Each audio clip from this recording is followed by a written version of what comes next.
మీ బంగారం తాకట్టులో ఉందా? నెల నెల వడ్డీ కట్టలేకపోతున్నారా? ఆచారి గోల్డ్ 9030022345.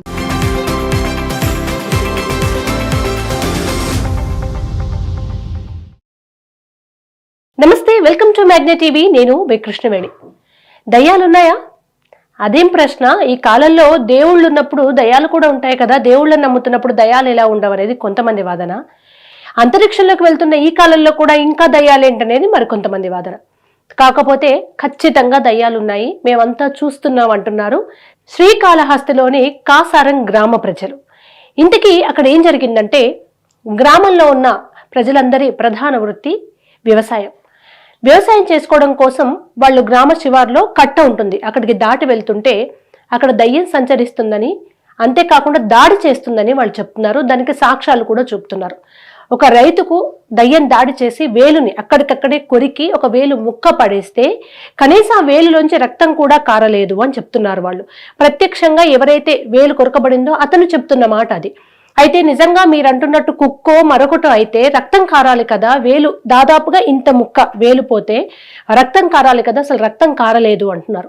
మరికొంతమందికి ఒక కుక్కలాగా ఎర్రటి కళ్ళతో, మరికొంతమందికి అప్పటికప్పుడే పిల్లి ఆకారంలో, ఇంకొంతమందికి గాలిలాగా మీదికొచ్చి బెదిరిస్తోందని, కొంతమందికి మనిషి రూపంలో కనిపించి అడ్డగిస్తోందని, ఇలా ఒక్కొక్కరికి ఒక్కొక్క రూపంలో కనిపిస్తూ దాడికి ప్రయత్నిస్తుందని వాళ్ళు ఖచ్చితంగా చెప్తున్నారు. మనం కొట్టివేద్దామా, దయ్యాలు లేవా అని అంటే కొంతమంది అంటుంది నిజమే కదా, దేవుళ్ళు ఉన్నారు అని నమ్ముతున్నారు, పూజలు హోమాలు చేయించుకుంటున్నారు, గుళ్ళకు వెళ్తున్నారు, పాజిటివ్ ఎనర్జీ ఉన్నప్పుడు నెగిటివ్ ఎనర్జీ ఉంటుంది కదా అనేది కొంచెం మనం కన్విన్స్ అయ్యే వాదనే. ఎందుకంటే సైన్స్ లో కూడా ఎనర్జీస్ ఉన్నాయని అంటారు, అంటే పాజిటివ్ ఎనర్జీ. ఎప్పుడైతే పాజిటివ్ ఎనర్జీ ఉంటుందో నెగిటివ్ ఎనర్జీ కూడా ఉంటుంది అని అంటారు. కానీ జన విజ్ఞాన వేదిక లాంటి వేదికలు, కొంచెం నాస్తిక సంఘాలు దేవుళ్ళు లేరు దయ్యాలు లేవని వాదిస్తారు. శ్మశానాల్లోకి వెళ్ళి నిద్రలు చేసి అక్కడ వంట వండుకొని కూడా ఇక్కడ ఏమీ లేదని ప్రూవ్ చేసిన సంఘటనలు చూసాం. కానీ ఇక్కడ ఒకరు ఇద్దరు అంటే ఏమో అనుకోవచ్చు. ఒక గ్రామానికి చెందిన ప్రజలందరూ ఏకతాటి మీదకి వచ్చి మా గ్రామ శివార్లలో మేము వెళుతున్న దారి ఏదైతే పొలం పనుల కోసం వెళ్ళాలో ఆ గట్టు కాలువ గట్టు ఉంటుంది కదా, ఆ ప్రాంతంలో దయ్యం తిరుగుతుందని, అది కూడా తెల్లవారుజామున 3 నుంచి 6 గంటల మధ్యలో ఎప్పుడైతే పొలానికి నీళ్లు పెట్టడానికి వెళ్తారో ఆ సమయంలో మనుషుల మీద దాడి చేస్తుందని, రకరకాలుగా రూపాలు మారుస్తుందని చెప్తున్నారు. ఒకరు ఇద్దరు ఓకే. ఒక వ్యక్తి కారులో వెళ్తుంటే కారుకు అడ్డగించి ఆపమని రిక్వెస్ట్ చేసిన సందర్భంలో భయంతో తోసిపుచ్చుకుంటే వెనకాలే వెంటనే రూపం మార్చుకొని ఒక కుక్కలాగా వెంబడించిందని చెప్తున్నారు. ఒక వ్యక్తికి పిల్లిలాగా మారి పట్టుకోబోయిందని, తను పారిపోయి పరిగెత్తాడని చెప్పారు. ఇంకొక వ్యక్తికి ఎవరైతే వేలు కొరకబడిందో అతన్ని రాత్రి చీకట్లో 4 గంటల సమయంలో మీదికి మెడ దగ్గరికి రాబోతే తను గట్టిగా పట్టుకోవడంతో వేలు కొరికి వెళ్ళిపోయింది, అది కుక్కలాగే ఉంది, నేను చూశాను అంటున్నారు.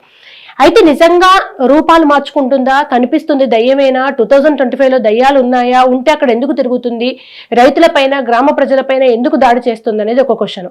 లేదంటే నిజంగానే అడవి జంతువు ఏదైనా అక్కడ వచ్చి దాడి చేస్తుంటే వీళ్ళు భయంలో, లేదా పాపం చదువురాని వాళ్ళు భయంతో ఒకరి ద్వారా ఒకరు చెప్పడం వల్ల ఆ భయంలో ఏం జరిగినా అట్లాగే అనుకుంటున్నారా అనేది ఇంకో వాదన.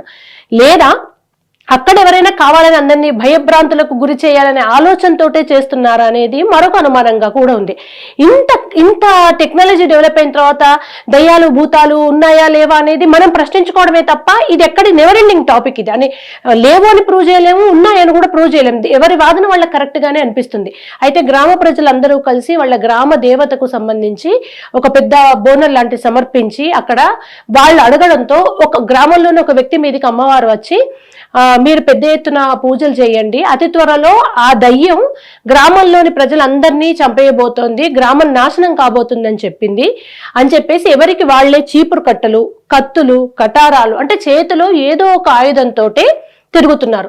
ఎందుకు తిరుగుతున్నారు అని అడిగితే దయ్యం వచ్చినప్పుడు మేము ఉత్తి చేతులతో ఉండలేం కదా, కనీసం పోరాడడానికి ఉపయోగం ఉంటుందని చెప్పేసి పెట్టుకుంటున్నారు. కొంతమంది అయితే చాలా మందికి నమ్మకం, ఇంట్లో చిన్నపిల్లలు ఉంటే గాలి దూలి సొక్తే కూడా నిమ్మకాయలు, ఎండుమిరపకాయలు, ఉప్పు, చీపురు కట్ట పెడుతూ ఉంటారు. వాళ్ళు కూడా చీపురు కట్టలు పెట్టుకుంటున్నారు, ఎందుకంటే వాళ్ళు నమ్ముతున్నారు. మనం ఇక్కడ కూర్చొని జడ్జి చేస్తామో చేయమో తర్వాత పక్కన పెడితే వాళ్ళు దాడికి గురవుతున్నారు, వాళ్ళ చేతులు కాళ్ళు కొరకబడుతున్నాయి, అక్కడ మాంసం ముక్కలు పడుతున్నాయి, రక్తం కారట్లేదు, కళ్ళారా చూసామంటున్నారు. కనుక మనం ఇక్కడ కూర్చొని వాళ్ళంతా భయపడుతున్నారేమో, ఊరికే ఊహించుకుంటున్నారేమో అని. ఎందుకంటే ఊహించుకోవడము భయపడడం అయితే సైకలాజికల్ ఒకరికి ప్రాబ్లం ఉంటుంది, ఇద్దరికి ప్రాబ్లం ఉంటుంది. సో వాళ్ళందరూ అది ఎక్స్పీరియన్స్ చేసి ప్రతి ఒక్కరు చూసి చివరికి పొలం పనులకు వెళ్ళాలి అనుకుంటే ఒక్కరు వెళ్లకుండా గుంపులుగా 3, 4 వెళ్ళడం, వాళ్ళు మాట్లాడుతూనే ఉండడం, ఇలా చేసుకుని వెళ్తున్నారట కాసారం ప్రజలందరూ. ఒంటిగా ప్రయాణం చేయలేని పరిస్థితికి వచ్చింది. మరి అక్కడ ప్రభుత్వం కానీ, అక్కడి సైన్స్ కు సంబంధించిన ఎవరైనా స్టూడెంట్స్ లేదా జన విజ్ఞాన వేదిక లాంటి వాళ్ళు కానీ నిజంగా అవాయిడ్ చేయాల్సింది అక్కడే కదా. ఇప్పుడు వాళ్ళు నిజంగా భయపడుతున్నారు, ఉందో లేదో అక్కడికి వెళ్ళి టెస్ట్ చేయండి.